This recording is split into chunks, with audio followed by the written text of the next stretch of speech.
Bonjour les enfants, bonjour Pablo, Julie, Samuel, bonjour tous les petits copains comme d'habitude qui viennent pour les lectures de Palou et bonjour à tous ceux qui nous rejoignent aujourd'hui et ils sont nombreux. Bonjour à Hugo, mon petit voisin, bonjour aussi à Théa, Mila, Samy, Naël, Mina, Tyler, Inaya, Selena, Eva, Charline, Gabriel, Zachary, Baptiste, Juliette, Elina, Alice, Éléonore et tous les enfants de l'école communale des cités de Montigny-sur-Sambre.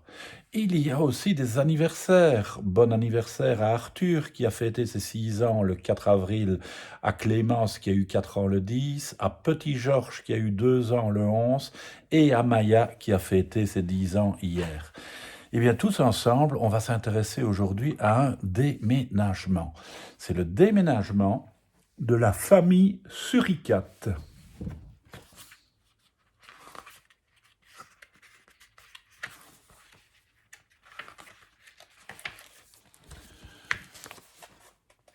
Aujourd'hui, c'est un grand jour.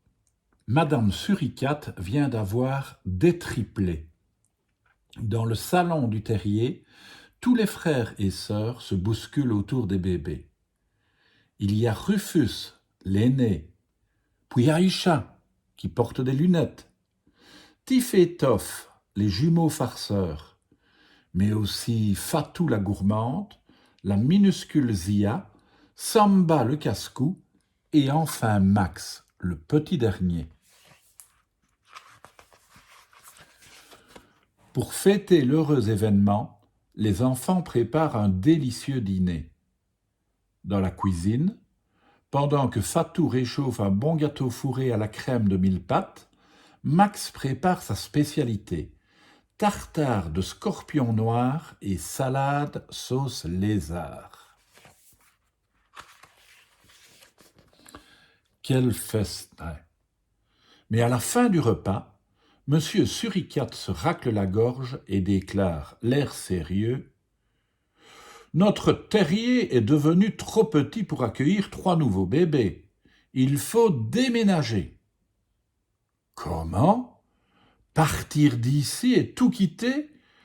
Max n'en croit pas ses oreilles. Aussitôt, il court dans sa chambre et se met à pleurer. Le cœur serré, Max enfile son pyjama et se roule en boule sous les draps. « M'en aller d'ici me fait peur, » avoue-t-il à Rufus, « car que va-t-on trouver ailleurs ?»« Tu verras, tout va bien se passer, » le console son frère. « Et puis, déménager, c'est la grande aventure. » Mais Max n'a pas du tout envie de changer de terrier, encore moins de jouer les aventuriers. En plus, son meilleur ami, l'écureuil Barnabé, habite juste à côté. Le lendemain matin, la famille Suricate commence à vider la maison. Et bien sûr, Max fait son grognon. Il refuse de ranger ses jouets dans des cartons. « Et si, en route, ils étaient perdus ou cassés ?»« Allons, dit Samba en riant, tes affaires ne risquent rien. Regarde, il suffit de les emballer dans de vieux journaux et hop, le tour est joué. Les voilà protégés. » Rassuré par les paroles de Samba, Max se rend maintenant dans la chambre de Zia.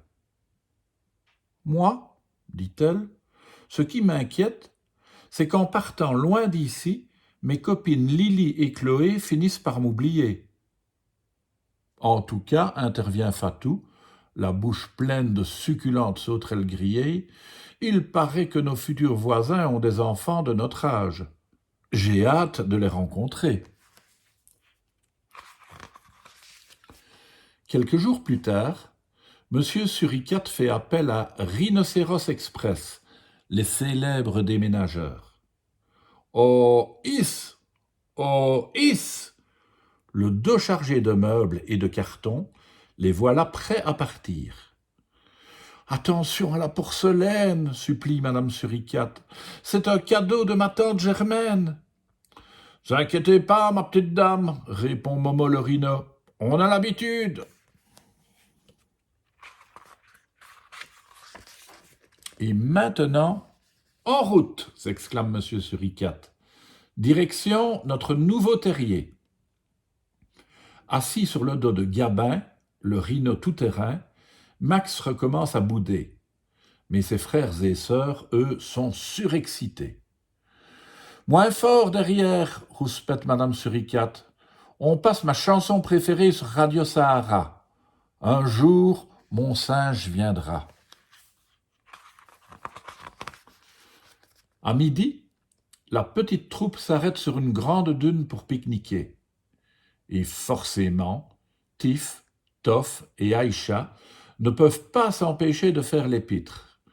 Moi, dit Aïcha avec malice, je suis ravi de changer d'école. Parce qu'entre nous, notre vieux professeur Ouistiti, quel ennui! Aussitôt, tous les trois se mettent à l'imiter de façon si comique que Max éclate de rire. Après cette pause bien méritée, la famille se remet en route. En avant! Et une, deux. Mais le chemin est long et déjà le soir tombe. Il va falloir camper. Cette nuit, c'est Max qui fait la sentinelle.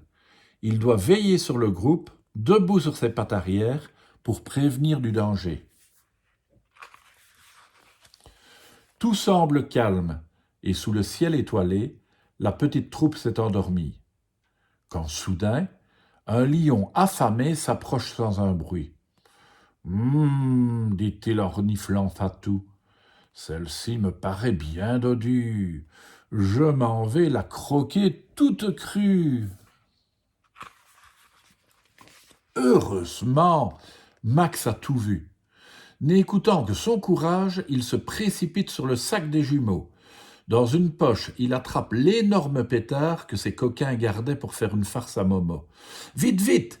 Il l'allume, le jette dans la gueule du lion et... boum! Aïe! Ouille! Le museau tout noirci, le lion s'enfuit en poussant de petits cris. « Que s'est-il passé ?» demande Tif et Toff à moitié endormis. « Demandez plutôt à Max, répond Monsieur Suricate, ému. Il vient de nous sauver la vie. Max se sent fier de lui. Finalement, déménager, ce n'est pas si terrible, comparé à une attaque de lion.